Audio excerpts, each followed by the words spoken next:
Hey, pilots! Welcome to another exciting episode of Battlezone. I'm your host, Gotchere Beacons. This is my original account.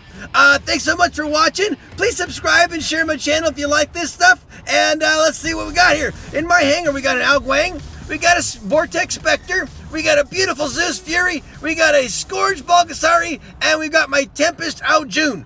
The Outwang has got Orkans on them. So the bots are all at level 8 to 10. The weapons range from 10 to 12, in fact. So here we go.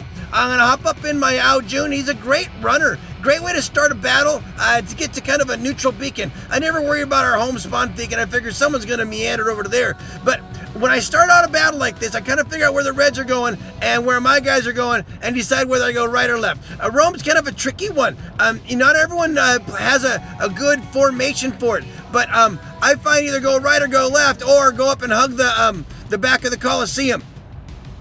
And basically protect the right one, protect the left one, and then and you're home. And then anyone who wants to go in the Coliseum, let them. But try to stay in. Basically, hold the right and the left, and then you're obviously your home spawn beacon there.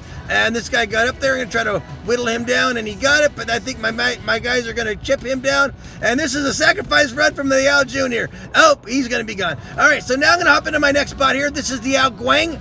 It's an Orkan one, so obviously only 300 meters on the distance, on the range. So I've got to really be careful. I got to kind of wait until it's the right time to launch up and do my offensive. Otherwise, it's just going to be a waste. And what I want to do is got to get this guy down and then make my way over to this left beacon here.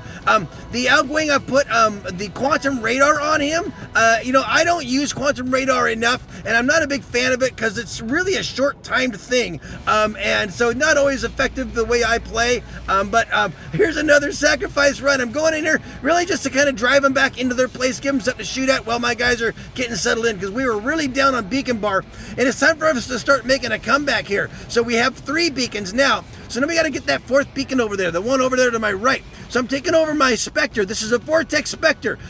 They really have a nice power dump. So now we're going to go ahead and grab that one. But now they're taking one back all the way over to the far left. But let's see what we can do here. The Vortex Spectre, I'm working on my vortexes right now on the power level. They're all anywhere from 10 to 12. I think I have an MK2 that's at 10, and the rest are either 11 or 12. I think I got one working its way up to 12 right now. So it's got a pretty good power dump. The Spectre itself is only at level 8, and Spectres are pretty, they're kind of a glass cannon. When they're stealth, they're great, but they really can't take a big punch. Ooh, there was a big old waste of a bunch of vortexes because the guy died right when I was getting him. Let's see if I can get that guy, and whoa, I hit him with almost everything I had, and it hardly phased him. So I'm going to start going after something else, and I don't know what that big old tank was, but man, that thing, watch this thing. I'm going to hit him again, and oh yeah, it's a Leo, but look at that. He just had 4 vortexes land on him, and they're not that fast, and it's barely even scratching his paint. I don't know what that level that guy is at, but man, I've never seen anything withstand that much of it. Look at that. I barely scratched his paint. I'm pretty sure I got most of him with my things. Usually when you're up in a jump and you dump a bunch of vortexes on there, that's going to chunk someone way down. So this, that Leo, he's got some serious, I don't know if he's probably MK212, but he's probably maybe even got something else on him. Maybe there's a pilot ability that's giving him extra strength, but man, that is about the tankiest bot I've ever seen, because I've never seen anything withstand that. My Vortex got taken out, but that was a nice green victory. We came back at the end, got them up 4 beacons to 1, and that's the way you come back. Never give up on the battle. Never give up on your team, even when you're down on beacon bar. Just keep going at it. Play the game you know you need to play. Make sure you're focusing on beacons, and hopefully that your team manages to do the same thing, and you'll get it. But man, some high scores on both sides. I think I broke a milli. Yeah, I got broke a milli there. A couple millis on the other side. But I think our beacon focus at the end really helped pay it off. If you see your name here, thanks for the game. Nice tanky bot there, guy. And now we're gonna hop into Springfield. Staying with Domination, still going to open up with my little beacon runner here, the Aljun. Oddly enough, that's what I'm using him for. He's the fastest bot to begin with, and I like to get that first beacon. Not necessarily the closest one either, just whatever one makes the most sense depending on where we open up. So now, we're making a pretty good offensive here. We've got that beacon there. We want to go over there and get that far left beacon if we can. And we got a couple mates going over there to attack those reds, and we'll see how that pans out. But now they've taken the center up on the field back. So it's but now we've got that one back over there. So now if you can do this, guys, this is like a containment zone. You're shooting fish in the barrel. Wherever they spawn, you're able to shoot across and get them, and you can kind of hold them there. With me here, no one's going to get to the beacon behind me, and I could probably just hold here. But now that I'm in flight, I'm going to go over there. It looks like that center beacon is being left kind of unguarded, so I'm going to see if I can take advantage of this gap in coverage. Again, guys, this is how I play my game. I play to win. I play to, watch the field, see what's going on, do some field management, make sure I'm exploiting gaps in coverage. There was a gap on that center, so I exploited it and I took advantage of it. I'm going to see if I can get back. I made a bad choice right here.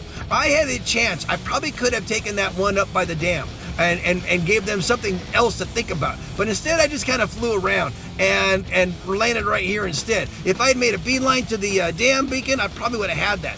So now we are still doing pretty good. We've got the center field, and we've got the one to my right, the one to my left. It really would be nice if we could get that one over there in the far left. It would be really nice, but I know that we guys got some guys going over there. They've got center back, so maybe now our guys can take that one up on the platform. And this is this is kind of a back and forth slide. As they go one way, we go one way, and that bot did a phase shift on me. I'm still getting used to that thing. I was shooting at him and nothing was happening because he was doing a phase shift. I'll tell you what, guys, with all these new pilot skills and abilities and mods and stuff like that, this game just keeps changing. It keeps it exciting and it keeps it interesting, but man, oh man, it's hard to try to stack up with all these extra dealios that these guys are getting. But I'm trying. So took a big old chunk down. This is my Spectre Vortex. He does a very good job of taking guys out, and I think that guy's done. So oh no, he went stealth. But as soon as he gets out of stealth, I'm gonna erase him. Now I've got this guy here. He's got Hydras, and he launched him right as I jumped, so that was a good time on my jump. And you know what? He's going to do what he can, but all I need to do is grab this beacon. This is going to give us a 4-to-1 beacon advantage. And he did a phase shift there too, or something. He kind of opened up, disappeared one place, and came out in another place. And so there's a lot of people doing all these little fancy things. But now we're at a 4-to-1 beacon advantage, and we got them pinned down now. They're as soon as they're coming into their spawn, out of their spawn, they're getting pinned. They're trying to make it up in here, but they're not going to make it. And we got this one now, 4-to-1. It's all over, and this is going to be a nice green banner at the end there. Yeah, all right. I love I love a good battle. I love one that requires some craftiness and some beacon management, and and some players that know how to do that. And luckily I was on a team that everyone did that. We had pretty good damage, but on our side too, champs on both sides, so they're going to have all sorts of things because they are pretty geared up when they're in champs, and that's how it goes. But I managed to keep up with them and do okay. So here we go. If you see your name here, thanks for the game. I went in and took a look at Skirmish this week. This is the Skirmish hangar. You got an Ares, a Behemoth, a Phantom, a Fenrir, and a Mercury. So go out there and have some fun, guys. Get used to those phase shifts and those Phantoms because they're on some of these bots. So it looks like you're going to get all sorts of different. It's going to be like a quick match where depending on what, it's just going to be a random what you get as far as the mode. This one happens to be a team deathmatch. Not one of my favorite because it's just kind of sit here and find a good spot, poke and shoot. That's just what I don't know. That's just not my kind. I like where the field has to be spread out and where you have to get beacons or you're not going to win. And this is just about finding a hiding spot and shooting off whatever you want to shoot. And that's exactly what I got to do. So this is the Behemoth. He's got 4 heavy slots. When you want him to walk around, 2 are then retracted, and then you can be mobile, very slow mobile, by the way, too. When you put all 4 up, then you're locked into place. Luckily, you can toggle back and forth pretty quickly. I mean, you don't have to wait. There's no cooldown. But his when he swaps out, when he transforms, it's not that fast. I found out that in order for me to get in range, I have to be in range of them. I don't like that. So I found a good little sweet spot back here. It is a good sweet spot. I can shoot over the top, and my target point is hidden. It's an old trick I've used with the Fury a couple times, and it works here just fine. Obviously, it only works if they come in range. So this is kind of a boring thing. I have to sit here and wait for them to come to me. And if they're dumb enough to do that, then I'm gonna have a shot at them. If they're not dumb enough to do that, well, then what am I gonna do? So, but that's, this is the most powerful bot out there with the longest range. And if it's team deathmatch, well, that makes the most sense to me. That's how I play. I play to win. And so right now I'm looking at the most logical option, and the one that puts out the most firepower, and the one that where I can find a good stealth spot to hit from. That's what I'm gonna do. Now, if they all started piling up at the other end, then I'd obviously have to change my tactic.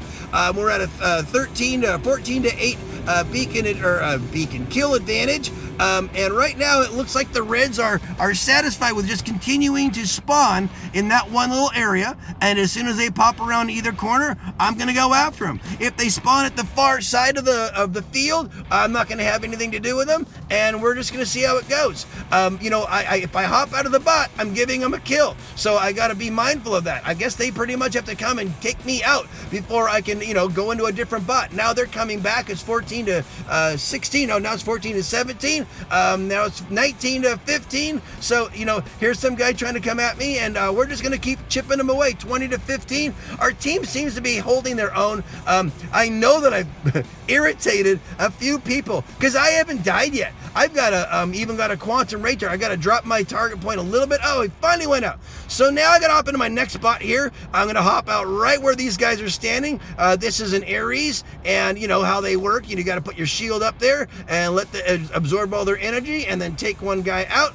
And if you do it right, he's got a target point too that's a little low. See there? They can't hit me. So you can kind of take advantage. There's a triple kill with the Ares, and it looks like it's a one of those. Oh yeah. So the weapons on him, there's a rampage for the Ares. So they're Terrans and they're Coronas, I think, and so Coronas or Halos or something like that. But it's the freezer one. So you can lock them down and then chew them away, and then obviously wait for your thing to come, your ability to work, and you got that too. So this is the little Phantom. He's got a phase shift, so you push the button and then you can run, and then you push the button again and it goes back. And then there's the phase shift one too. So this has got two abilities. This is the phase shift. I don't even know what the phase shift is. I think you go ghost for a bit, but I don't know if that means that your weapons don't work. But so the Phantom is where basically you push the button and then he locks up a place that he's gonna go back to if he gets into trouble. But then he also has the phase shift. So I have no idea. So I'm gonna go. Oh, I was phasing right when I really was. So there is a look at the skirmish. Make sure you go out there and have some fun. Looks like I got almost 2 million points there. You can it's a great way to check out the new material if that's what they're running, and that's what they are running. So it's almost like a test server. You got a Phantom, you got a Behemoth, you can play with an Ares if you like. There's a Fenrir on there, so lots of great bots. Make sure you go out there and have some fun. Thanks so much for stopping by and checking out my Battlezone episode today. Please subscribe, like the video, share it with a friend if you want to, and help me out. I really appreciate it. So I'll hope to see you out in the battlefield out there, guys. Play well. Peace out.